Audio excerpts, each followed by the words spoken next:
días, apreciable foro. Bienvenidas a este tema que vamos a impartir su servidora, la podóloga Fabiola Guzmán, y la podóloga que nos acompaña, Yamel López. Vamos a empezar a hablar sobre onicomicosis. Sobre esto, en cuestión de relevancia, vamos a hablar del tema específico, pero hablaremos coloquialmente de lo que son los hongos. Vamos a romper algunas falsas creencias y convertirlas en severas realidades a lo que tenemos mano a mano con nuestros pacientes. En cuestión del origen, vamos a involucrar 3 grupos específicos. Dentro de ellos se encuentra el principal, que son los hongos causados por los dermatofitos. Estas son infecciones micóticas a base de queratinas en presencia de la lámina unguial. Esas infecciones de la uña en la tiña puede denominarse como onicomicosis o tiña en lámina unguial. La segunda que tenemos como onicomicosis son las levaduras. Estas se manifiestan en forma de paroniquia crónica y ejercen una inflamación alrededor de la borde de todo lo que es la lámina unguial. Y hablaremos también los menos frecuentes, pero no los menos importantes, que son los mohos no dermatofitos. Este tipo de micosis es muy difícil de contactarla, ya que es una micosis subunguial. Es decir, esta micosis entra por debajo de nuestra uña, se inserta en lo que es la lámina unguial y ahí empieza su proceso de infección. En cuestión del término, el término de onicomicosis, ¿a qué se refiere? La enfermedad de la uña causada por hongos. Como lo comentamos en un principio, vamos a hablar específicamente qué es un hongo para ustedes. El hongo, cómo llega, cómo el paciente lo predetermina, en qué afecta y qué no afecta desde un punto de vista clínico, personal, laboral. Tenemos aquí una imagen con una lupa cercana. ¿Por qué? Porque hay que predeterminar mucho nuestro ojo clínico desde el punto de vista analítico para observar y poder determinar qué sí y qué no tiene nuestro paciente. En cuestión de una constitución eferente, hablamos de una enfermedad frecuente en la práctica médica. Lo que tenemos el día a día, lo que vemos mano a mano, lo que nos llega a nuestra consulta previa siempre y en todo momento. Hablando de un impacto, aquí viene socialmente cómo se considera en el aspecto emocional, social, laboral y económico. Cómo nos ataca en cada una de las partes. En el aspecto emocional, venimos desde la parte de la actitud como tenemos. Creemos que siempre nos determina una enfermedad específica y no es así. La parte emocional que nos involucra con nuestro paciente, de ahí es nuestro parteaguas para nosotros poder ver en qué condición llega a nosotros. La parte social nos determina en cuestión de nuestro entorno, cómo juzgamos, cómo lo tenemos, el simple hecho de estar visualmente en una reunión y que a veces cómo la gente nos determina o nos puede ver desde una manera, una impartida visual directo de que estamos en una reunión y simplemente volteamos y vemos los pies. Desde ahí empieza la parte de seguridad emocional. En la parte laboral siempre nos aqueja a la parte donde el ser humano trabaja, pero en qué nos determina, nos predetermina y nos afecta el día a día, desde las infecciones, el mal olor y todo lo perecedero que sucede durante nuestra estancia de trabajo. El último tema importante es la parte económica. Cómo a nuestro paciente le impacta para poder atenderse o no en este tema en específico. Aquí quiero agregar yo un punto muy importante, que es que los pacientes, a pesar de que es la patología más frecuente que nos llega al consultorio, es también una de las patologías que el paciente tarda más en acudir al consultorio. ¿Por qué? Por pena de que me vea el médico, me van a quitar los zapatos, me va a ver la uña, la traigo toda gruesa o ya la traigo toda descarapelada, me da vergüenza. Entonces dejan que ese proceso de infección cada vez sea más agraviante y llegan ya con un problema de onicomicosis crónica. Entonces aquí es muy importante pedirle al paciente hacer un cultivo. ¿Para qué? Para detectar qué tipo de hongo es, con qué agente lo podemos atacar y así poderle dar un diagnóstico certero y un tiempo eficaz de nuestro tratamiento al paciente. Aquí en los análisis, en los aspectos a analizar de los diferentes agentes, como ya les comenté que son los 3 tipos, dermatofitos, los mohos, hay que hacer un énfasis en el manejo del tratamiento, ya que hay diferentes tipos de tratamientos de cómo podemos tratar una micosis. Ese tratamiento, ¿cómo lo determinamos? Influye mucho a qué se dedica el paciente, si el paciente tiene diabetes, si toma algún medicamento consecuente y en qué va a afectar también si le damos un tratamiento de vía oral. No todos los tratamientos son tópicos, ahorita hay muchísimos tratamientos adyuvantes para la onicomicosis, está el ácido nítrico, está el láser, entre muchísimos otros, aparte de los tópicos y los vía oral, que esos deben de ser siempre la base de nuestro tratamiento, independientemente de cualquier otro adyuvante que queremos dejarle de manejo específico al paciente. Dentro de los puntos a considerar importantes que tenemos el diagnóstico micológico. Es un punto focal donde debemos determinar qué sí o qué no hacemos con nuestro paciente desde un punto de vista abstracto, como tener una toma de muestra a nivel laboratorial de lo que viene siendo la uña, un raspado como la manejamos dentro de un rol de laboratorio y de un especialista dicho en diagnóstico. Respecto al tratamiento vamos a enumerar diversas recomendaciones, como tenemos a la mano con nuestro paciente desde algún tópico, algún barniz, qué podemos sí o no ofrecer y diferente el tratamiento y específico en cada persona. Palabras claves que nos determinan mucho este proceso es lo que viene siendo nuestro diagnóstico, nuestra diferenciación, una terapia y el tratamiento, el por qué sí o por qué no debe ser especializado en cada paciente. A pesar de que cada paciente, nosotros creemos, es onicomicosis, se le da el mismo tratamiento, pero no todos los pacientes tienen las mismas enfermedades. Hay pacientes a quienes sí les podemos dar un tratamiento oral, llámese terbinafina, llámese itraconazol, miconazol, el que ustedes quieran adecuar para su paciente, pero tenemos pacientes con fallas renales que no podemos darle un tratamiento vía oral. Tenemos que buscarle un tratamiento tópico junto con un adyuvante. ¿Alguien de ustedes sabe cómo se llama el estudio que se realiza para detectar qué tipo de onicomicosis de hongo en específico es el padecimiento que puede llegar nuestro paciente a gabinete? Al laboratorio los mandas como un estudio de KOH, así los mandan y ustedes los pueden mandar al paciente con su receta o un KOH.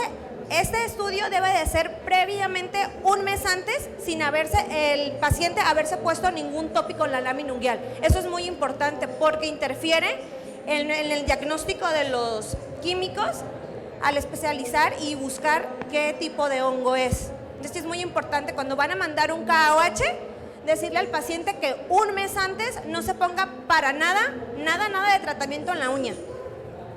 Dígame. Excelente. Siguiente, por favor. Hablando de lo que viene siendo la importancia y la relevancia, tenemos como aspectos principales la causa de la enfermedad en la uña, considerada siempre por diferentes autores, como lo comentábamos sobre la micosis, ver el efecto parcial, superficial que nos determina y plantearnos siempre que aparentemente al realizar un diagnóstico o un tratamiento, muchas veces 1 de cada 5 pacientes no tiene cura. Hay que ver el proceso de la efectividad sobre los coadyuvantes que tenemos y de donde podemos tomar mano para que sea eficaz el proceso sobre el que nuestro paciente lo tengamos en el desarrollo principal. Hablando de los resultados, pues se pueden tener resultados de manera significativa, pero podemos tener los negativos, como lo comentábamos al principio, la parte emocional y la parte social, que es un coadyuvante que sí o sí debemos de determinar, aplicar un poquito la psicología. El paciente llega con nosotros y ¿qué hace? Somos su primera mano, su primer psicólogo, nos volvemos en el amigo. ¿Por qué? Porque nos da la primer confianza que tenemos, que es sus pies. Es la parte donde él no se alcanza a tener un desenvuelto, desarrollo, quitar la pena, y el mostrarnos es como mostrarnos una parte o su mejor o cara que puede decirnos esto me determina. Entonces hay que apoyarnos mucho en la parte emocional y funcional para que de ahí parta y de la confianza tengamos una mejora en el tratamiento. Aquí yo quisiera agregar que antes de iniciar un tratamiento con el paciente, es muy importante realizar el servicio podológico y el desbastamiento de la uña. ¿Para qué? Para que el tópico que le vayamos a dejar, sea gotas, sea en crema, sea en gel, lo que ustedes decidan dejarle al paciente, penetre y tenga mayor eficacia. Siempre cuando un paciente llega a gabinete, o muchas veces muchos de sus conocidos saben que son podólogos, saben que ven los pies, que, oye, mira, tengo la uñita amarilla, ¿qué me puedo poner? Y muchos cometemos el error porque me pasó en su momento, cómprate tal cremita. Y pasan 3 meses y 4 meses y el dedito sigue igual. ¿Por qué? Porque es muy importante primero realizar lo que es la asepsia en la lámina unguial y hacer el desbastamiento para que en sí el medicamento tenga mayor eficacia.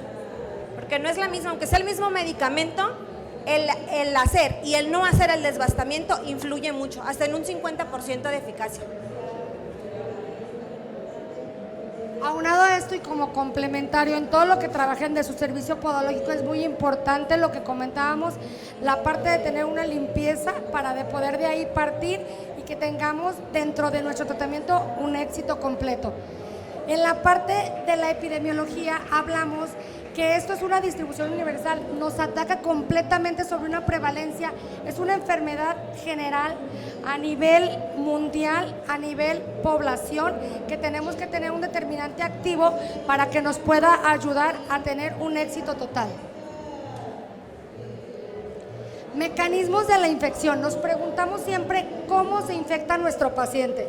¿Cuáles son los principales mecanismos de infección en una micosis? Compañera, ¿cómo se infecta una micosis? ¿Cómo se contagia una persona de hongo?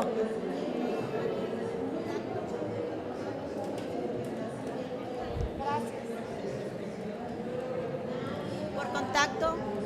La mayoría de aquí son podólogos. ¿Hay algún médico? ¿Algún enfermero? Muy bien. A ver, a la enfermera, por favor. ¿Cuál es el principal tipo de contacto que a usted le ha llegado en paciente de onicomicosis? Que le dice, me contagié porque tal cosa. Las albercas, lugares públicos, la diabetes, Así es. algunas enfermedades. La principal es la diabetes. Mencionas algo muy importante, la diabetes. El hecho de tener diabetes no quiere decir que por eso vayan a tener una onicomicosis, pero como su sistema inmune está más bajo, entonces este tipo de hongos son oportunistas. Mientras tú tengas un nivel de pH nivelado, te puedes estar en contacto, incluso ponerte el calzado de una persona que tenga onicomicosis. Si tú tienes tu pH nivelado, no se te va a contagiar. ¿Saben aproximadamente cuánto dura la infección en penetrar en la lámina unguial? 20 minutos. En 20 minutos llegan las esporas del hongo, empiezan a atacar y nosotros tenemos una barrera de protección que también son células. Entonces esas células se ponen todas como soldaditos, las otras llegan y ellas empiezan a atacar hasta que las eliminan y no dejan penetrar la lámina unguial. No sé si han visto pacientes de igual manera que primer dedo, segundo dedo infectados, tercer dedo limpio, cuarto y quinto dedo limpios. ¿Por qué pasa eso? Porque si todos están infectados, el del medio no está infectado. Es por la protección que tiene la lámina unguial de esa uñita. Siempre es muy importante tener la nivelación de nuestro pH y ser recurrente con el paciente, de que vaya a la consulta, hacerle el aislamiento, empezar con el tratamiento y muchas veces los pacientes ya no vuelven. Dicen, ya me dio la crema, me dura 3 meses, 4 meses y me la vuelvo a comprar y me la vuelvo a comprar. Entonces es muy importante dejarle claro al paciente que el mes con mes, a pesar de que él tenga el tratamiento a casa, debe de hacerse un deslaminado en la lámina unguial. Pues acompañado de esto vamos a hablar sobre la parte de los tratamientos, lo que pueden ser o no ser, lo que es necesario o por qué es enfocarnos en recibir un tratamiento. Algo de suma importancia, como lo comentábamos, el servicio podológico preventivo. Sin este servicio no tenemos un éxito en nuestro tratamiento, siempre acompañando de la mano a nuestro paciente mes a mes, sus citas periódicas, y tener un buen aseo es importante y fundamental. Sobre la parte de lo que viene siendo el cuidado y nivelando nuevamente, haciendo una énfasis, la verdad, prominente en lo que viene siendo nuestro pH. ¿Quién de ustedes ya atiende pacientes? Ok. Compañera, ¿qué recomendaciones le das al paciente cuando terminas tu consulta, ya que le das el tratamiento de cuidados de aseo personal en sus pies? En este caso hablamos de una onicomicosis.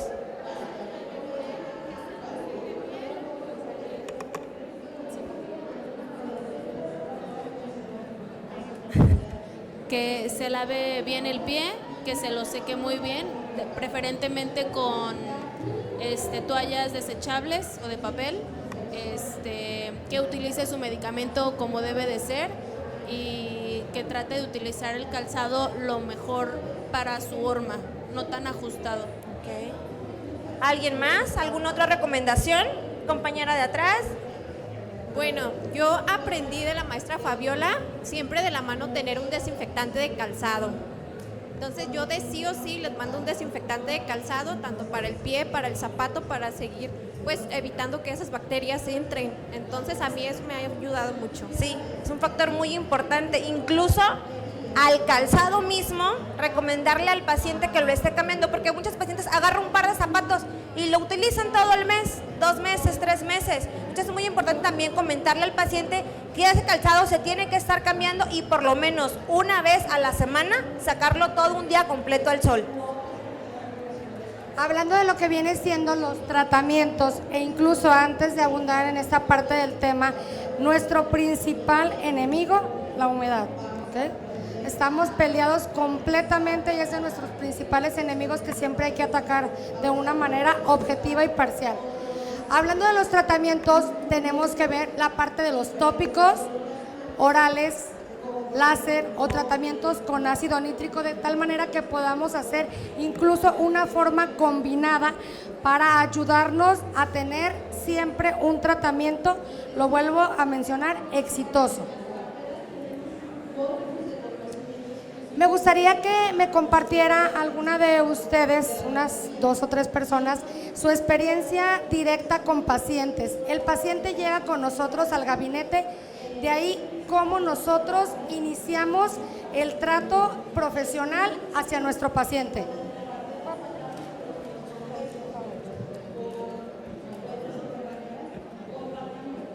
Bueno, buenas tardes. Pues principalmente es brindarle confianza al paciente porque comúnmente van con una pena y el que se animen y nos tengan la confianza de empezarlos a tratar ya es una ganancia. Sí, claro.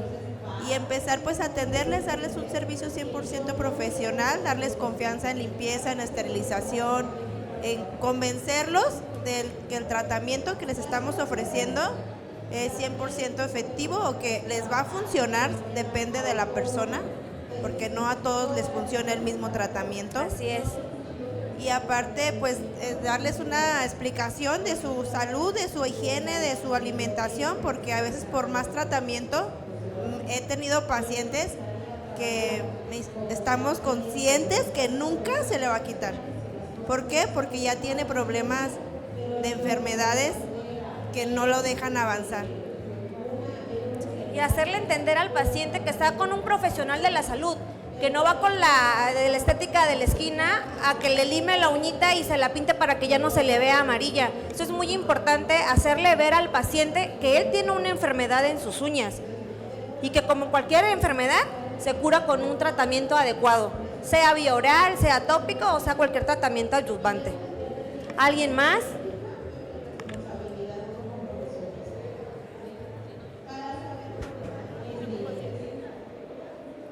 Anímense.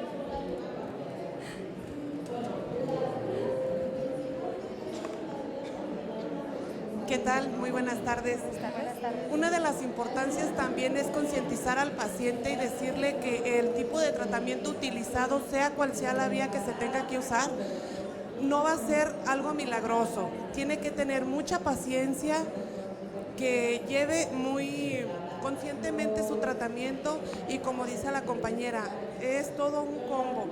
Tanto la disposición de cambiar posiblemente hábitos de uso de calzado, tener más cuidado en la limpieza, el ser constante con su tratamiento, su alimentación, y sí, efectivamente, la confianza es lo primordial, y lo primero que también es tratar de eliminar esa barrera que existe, que a veces con una palabra bien o mal dicha podemos hacerlos sentir culpables de haberse contagiado.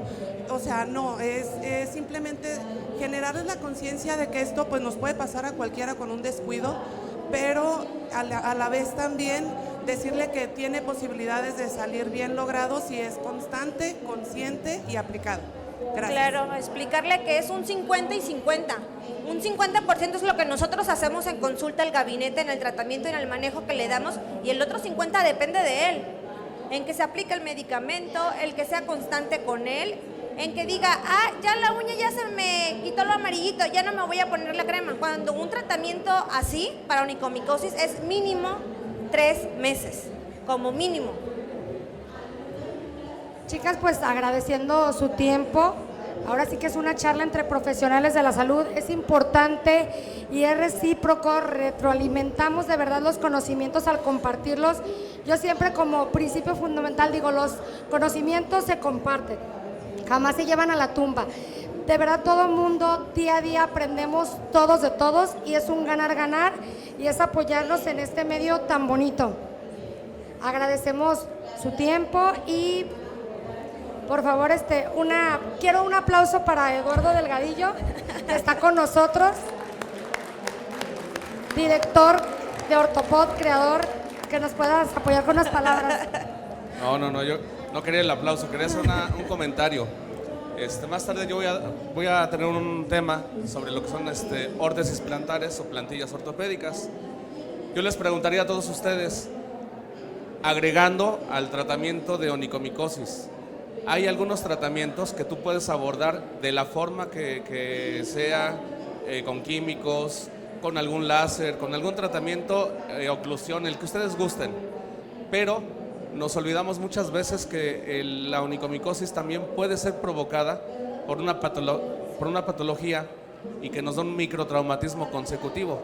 Por consecuencia, lo que le pongas, si no utiliza una plantilla, si no quitamos esa descarga, ese microtraumatismo consecutivo, no vamos a avanzar.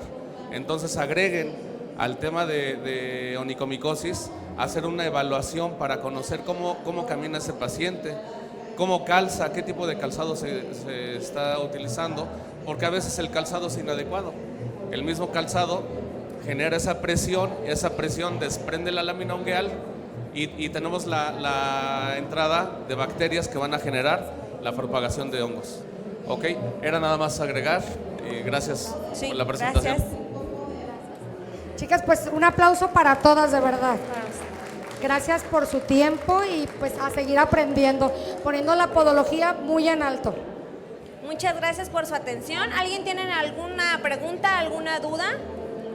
¿Compañera? El micrófono. El micrófono.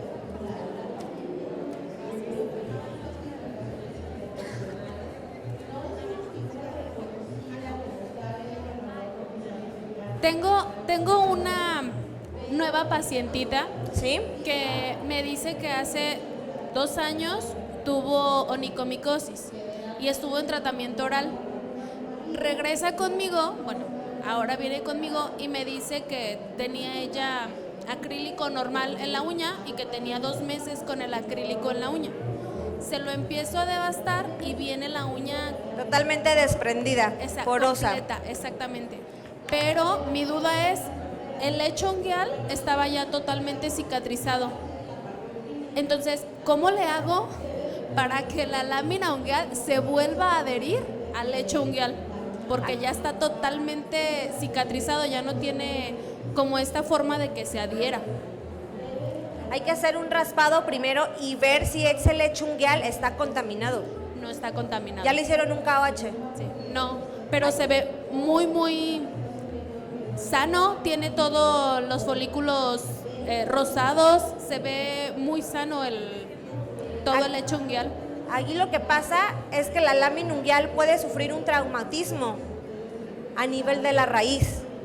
Entonces ya es muy difícil que cuando la uñita crezca se impacte junto con el leche unguial por el traumatismo que sufrió de traer ese acrílico ahí directamente, porque en sí el acrílico no estaba en la uña, ya estaba en el leche unguial, la uña ya estaba toda porosa, toda desprendida.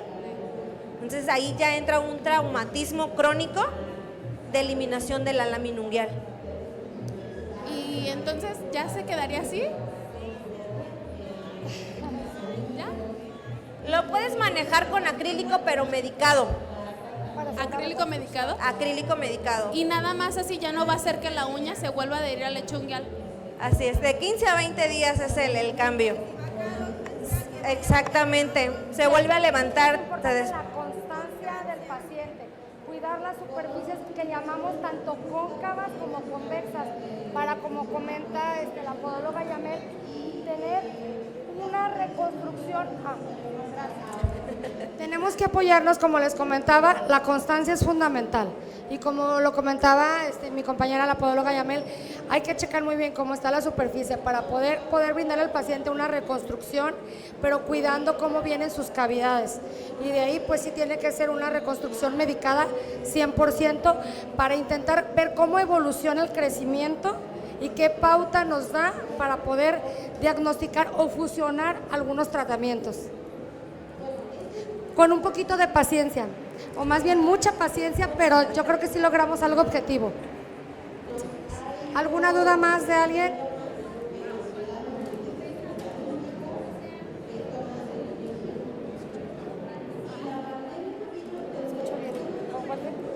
Perdónenme, para hacer el limado o el raspado, ¿con cuál fresa sería? Con la fresa rosa.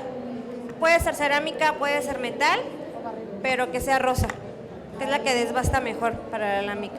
Y de la forma triangular, la de cónica, eso ya es a como nos adaptemos cada quien.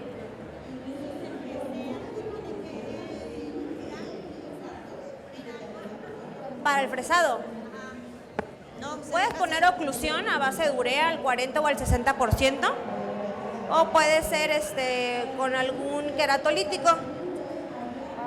Sí, con algún queratolítico.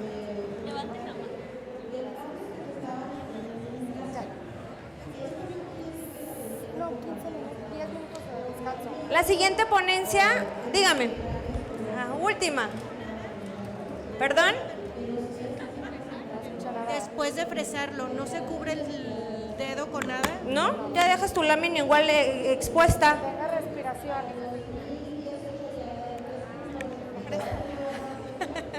Es que usted dice que la lámina es con la que se fresea y la lámina se queda normal, pero nosotros tenemos la creencia de que sí se podía limar o fresar el leche unguial. Entonces esa era nuestra duda, si se limaba el leche unguial para estimular que se adhiera y que si quedaba expuesto totalmente el leche unguial con la herida. Se puede hacer, pero hay que tener mucho cuidado en no hacer una fisura, en no llegar a lesionar ese leche unguial. ¿Por qué? Porque en el leche unguial se hace queratolítico, se pone hiperqueratósico. Entonces podemos retirar esa queratosis sin llegar a lastimar la piel como tal. No se le pone nada ni No, así, no se cubre, no mientras nada. no haya una herida, ¿qué le vas a poner? ¿O como por qué? Al leche unguial como tal, así es, cuando hay queratosis.